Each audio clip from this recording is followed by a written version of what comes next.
కళకు కళ్ళతో పనిలేదు. ప్రతిభకు శారీరక వైకల్యం అడ్డంకి కాదు. మనసులో పట్టుదల ఉంటే అసాధ్యమనే మాట ఉండదని నిరూపిస్తున్నారు ఛత్తీస్గఢ్లోని రాయ్పూర్కు చెందిన కొందరు దివ్యాంగ కళాకారులు. కళ్ళతో ప్రపంచాన్ని చూడలేకపోయినా తమ సంగీతంతో వేలాది మంది హృదయాలను తాకుతున్నారు. అవమానాలు, ఆటుపోట్లు, నిరాశల మధ్య జీవితాన్ని సంగీతంతో గెలిచిన అమ్మ సరస్వతి జాగరణ్ బ్యాండ్ స్ఫూర్తిదాయక ప్రయాణం ఇప్పుడు చూద్దాం.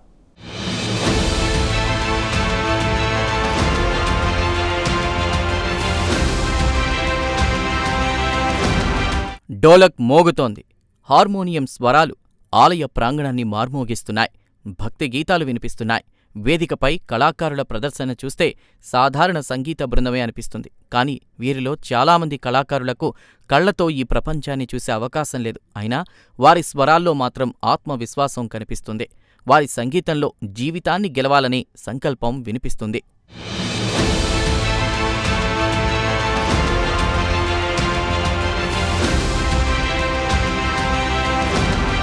రాయ్పూర్కు చెందిన మా సరస్వతి జాగరణ్ బ్యాండ్లో 15 నుంచి 20 మంది కంటి చూపు కోల్పోయిన కళాకారులున్నారు.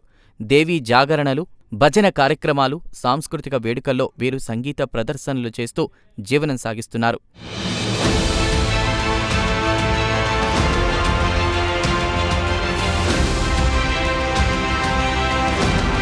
ఈ బ్యాండుకు నాయకత్వం వహిస్తున్న రితిక్ ఠాకూర్ జీవితమే ఓ స్ఫూర్తి.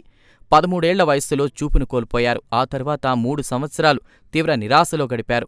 ఏడాది పాటు మంచానికే పరిమితమయ్యారు. అయితే తండ్రి ప్రోత్సాహంతో బ్రెయిలీ విద్యను అభ్యసించారు. సంగీతాన్ని జీవిత లక్ష్యంగా చేసుకున్నారు. తండ్రి భజనలు పాడుతుండగా పక్కనే కూర్చొని సంగీతం నేర్చుకున్నారు. అదే అనుభవం ఈరోజు ఒక సంగీత బృందానికి నాయకుడిగా నిలబెట్టింది.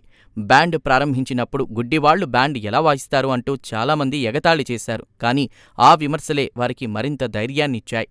भाई पहले अपना नाम बताओ, क्या आप करते हो, क्या बनाए हो, इसके बारे में बताओ। जी जय जोहार, मैं शादर प्रणाम, मैं ऋतिक ठाकुर, दृष्टिहीन जय मां सरस्वती जस जगराता परिवार का जो बैंड चलता है हमारा, उनका अध्यक्ष। चंडी मंदिर दुर्ग मठपारा मेरा निवास स्थान है।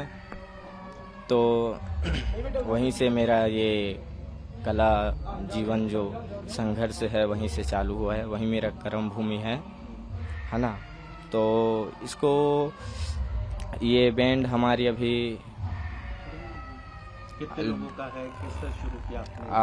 अभी लगभग ऐसे तो 15-20 लोगों का टीम है, लेकिन क्या है जैसे बहुत छोटा छोटा कंपटीशन होता है ना, तो उसमें थोड़ा सा जो अपने हिसाब के कलाकार होते हैं वैसे टाइप के को लाते हैं। तो इनमें ज़्यादा करके हमारे अधिकारी लोग ज़्यादा आते हैं। ఈ బృందంలో ప్రతి కళాకారుడి వెనుక ఓ పోరాట గాథ ఉంది. డోలక్ వాయించే రైజింగ్ మార్కం చిన్నప్పటి నుంచే సంగీతంపై ఆసక్తి పెంచుకున్నారు. మనేంద్రగఢ్లోని ప్రత్యేక పాఠశాలలో సంగీత విద్యను అభ్యసించి డోలక్ వాయించడంలో నైపుణ్యం సాధించారు. ఒకప్పుడు గుడ్డివాళ్లు చదువుకుంటారా, సంపాదించగలరా అని ప్రశ్నించిన వాళ్లే ఇప్పుడు ఆయన సంగీతాన్ని ప్రశంసిస్తున్నారు. సంగీతమే తనకు జీవనోపాధి కల్పించిందని, తన జీవితాన్ని మార్చిందని వారు చెబుతున్నారు. पहले अपना नाम बता दो, कहाँ से हो ये बता दो, क्या करते हो आप, कैसे सीखा ये बताइए। जी हाँ, मैं ग्राम कोट पोस्ट पटना, जिला सूरजपुर, छत्तीसगढ़ से हूँ। और मैं दृष्टिहीन जय मां सरस्वती जन कल्याण विभाग समिति में ढोलक बजाने का कार्य करता हूँ, जो हम लोगों ने टीम बनाया है संगीत के लिए, तो उसमें मैं ढोलक बजाने का कार्य करता हूँ। मैं मनेंद्रगढ़ स्कूल से मेरी संगीत की शिक्षा प्राप्त हुई है। मैं ढोलक वहीं से बजाने के लिए सीखा हूँ। कैसे आपने सोचा कि मुझे ढोलक ही बजाना है? देखिए, बचपन से कुछ न कुछ लोगों के अंदर जो प्रतिभाएं होती है वो कुछ प्रत्येक मतलब प्रमुख रूप से होती हैं। जैसे किसी को गाने की, किसी को बजाने की, तो उसी प्रकार से मेरे को बचपन से ढोलक बजाने का लालसा थी, इसलिए मैं अब तक ढोलक ही बजाता हूँ। గాయకుడు బల్జీత్ దేవాంగన్ కథ కూడా అంతే ప్రేరణాత్మకం. చిన్నప్పుడు పాటలు వినడం మాత్రమే అలవాటు. దృష్టిలోపం ఉన్న పిల్లల పాఠశాలలో చేరిన తర్వాతే సంగీత వాయిద్యాలపై ఆసక్తి పెరిగింది. అక్కడి నుంచి శాస్త్రీయ సంగీతాన్ని నేర్చుకుని హార్మోనియంలో ప్రావీణ్యం సంపాదించారు. అయితే ఆయన ప్రయాణం అంత సులభం కాదు. నువ్వు గుడ్డివాడివి, పాటలు పాడి ఏం సాధిస్తావ్ అని చాలామంది ఎగతాళి చేశారు. ఇంట్లో కూడా సంగీత సాధన చేస్తుంటే పిచ్చివాడివయ్యావ్ అని వ్యాఖ్యలు చేసిన సందర్భాలు ఉన్నాయి. అలాంటి సమయంలో రామాయణ్ సీరియల్కు సంగీత దర్శకుడిగా, గాయకుడిగా పేరొందిన అంధ సంగీత విద్వాంసుడు రవీంద్ర జైన్ గురించి తెలుసుకున్నారు. అదే ఆయన జీవితాన్ని మలిచిన స్ఫూర్తిగా మారింది.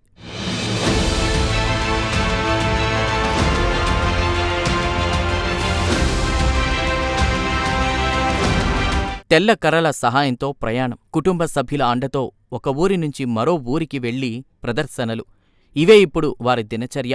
వేదికపై మాత్రం వారికి ఎలాంటి సంకోచం ఉండదు. ప్రతి స్వరం, ప్రతి తాళం, ప్రతి భక్తిగీతం ప్రేక్షకులను కట్టిపడేస్తుంది. వీరికి ఒకటే కోరిక, తమపై జాలి చూపవద్దు, తమ కళను గౌరవించండి, అవకాశమిస్తే ప్రతిభ ఏంటో నిరూపిస్తామని వారు చెబుతున్నారు.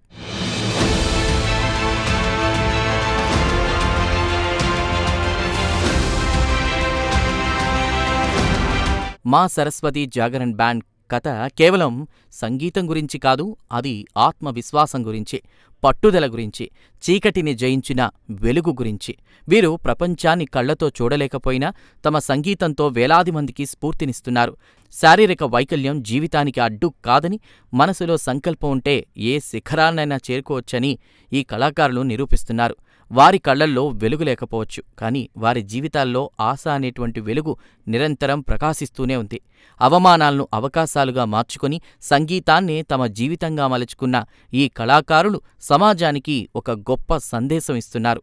జాలి కాదు, గౌరవం కావాలని కోరుతున్న ఈ సంగీత యోధుల కథ ప్రతి ఒక్కరికీ స్ఫూర్తిదాయకమే.